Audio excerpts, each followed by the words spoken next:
or last winter was when I got my first Greenstalk. It was about September that I got it in, and it was this one here, and it worked really well. We actually put it up on the front porch, and we actually had lettuce and spinach coming out of that until about November, and it worked really good. But our front porch doesn't get a lot of sun, so I felt like the lettuce didn't grow as quickly as it could have because it didn't get that sunshine. So this year I have 2 Greenstalks. I got this one on the Greenstalk, I think it was St. Patrick's Day sale, and it's like the dark green color. I love it, it's so pretty. But anyway, I got 2 now, and I am going to try a little experiment where I'm going to replant these. We are going to move one up front again and have it on the porch, and then I'm going to leave this other one down here, and we're going to see, since it gets more sun, which one grows better, whether it will grow better and longer, and which position. The front porch just gets really sheltered. It has the ambient heat from the house, and then it doesn't get snow on it.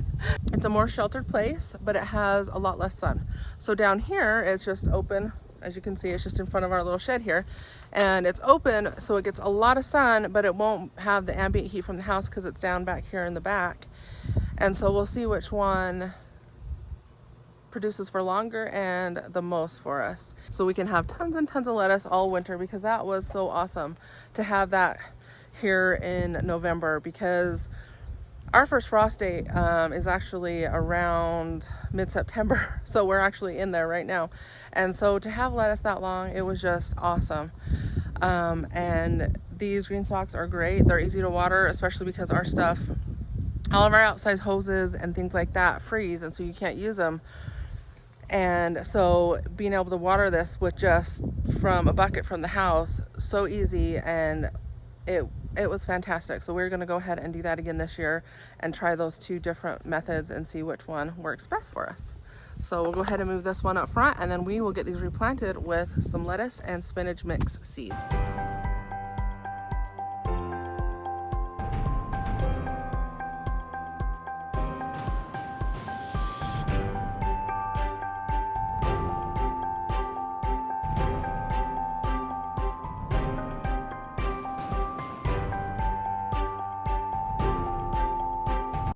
So we're up here on the porch, and we've got all of our Greenstalk layers.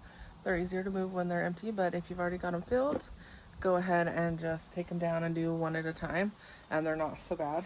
So as you can see, I pulled out some of the leftover that was in them, and I have knocked some of it. So generally I leave the roots in and just kind of take the tops off unless they really want to come out. Sometimes it's unavoidable. You get a little root ball, or just kind of grind it up with your hand a little bit. Now these are quite low. Just over the course of the summer, they just kind of settle. That's why when you first fill your garden beds and you fill them so high you think they're going to overflow, it's okay, because by the time fall comes around you actually have to put some more in. So you want to fill it actually up to even for it to do the best watering. So we'll go ahead and do that with some of the compost that we'll grab from the bucket.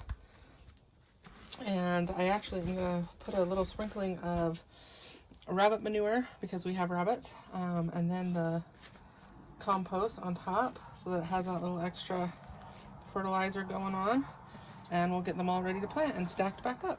Again, any little tops, trying to leave the roots, but just remove your tops. And like I said, and if there is a root ball on there, if there is a root ball that comes up, just try and get off as much as you can and then put it back in, and it'll be fine because you're gonna top it off anyway.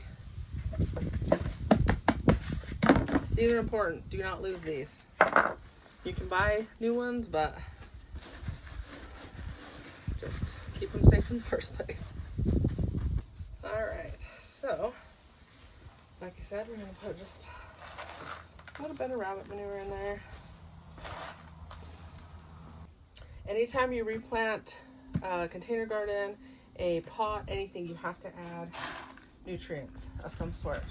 Fertilizer, compost of some sort, really good compost, Or like this, rabbit manure is fantastic for fertilizer because it is a cold manure, which means this, I just went and got this right out from under the rabbits.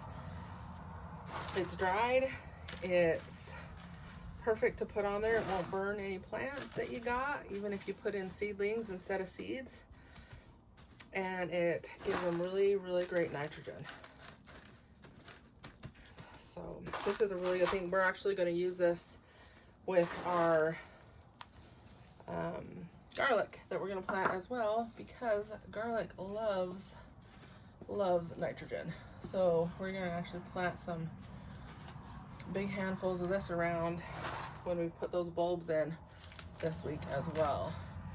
All right, and then you just need to fill it up again to the top. So what happens with Greenstalks and why you want to fill them up all the way, why it's so important, is because these little water reservoirs that go on here, you want them touching your soil, because they have the little holes where they slowly leak it out, your water, into the soil when it needs it. So you want to make sure it's right up. So I found a really good tip is this little plug that comes with the Greenstalk. It actually is for the drain tube, I believe, but it works really good, and maybe it's meant for this too, and I just am slow on the bandwagon. But if you wiggle it on here like this, and it's really important for the top layers, but you don't want any soil getting in that hole, because that's where all your water comes down, because when it fills up this, then the water goes in this and fills up the next container, and then the next and the next. So this whole section needs to be really clean.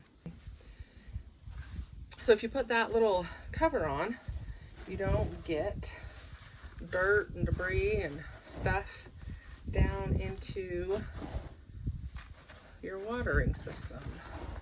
So then we're just gonna keep filling this up until it hits the line, and then we'll move on to the next bucket, and then we're gonna stack it, and we are gonna get our seeds planted. All right, we're almost there. Now, you wanna make sure and put some really fine compost on the top, so it's easier to keep your seeds moist, especially when you're planting from seed. Because if a seed starts sprouting and then it dries out, it will die. So it's really, really important to have good soil, fine soil, because it's all good. It's all good compost, but the finer stuff, you want to put that right on top. All right, now we're ready for our water reservoir. And again, make sure it's clean to go in. You just pull that little plug off, and it's right there. And it's perfect. All right. Okay, and then you just stack your next one up. Now some people will plant and then stack. I'm fine with and prefer to stack and then plant, just because then I can really see where I need to put those seeds.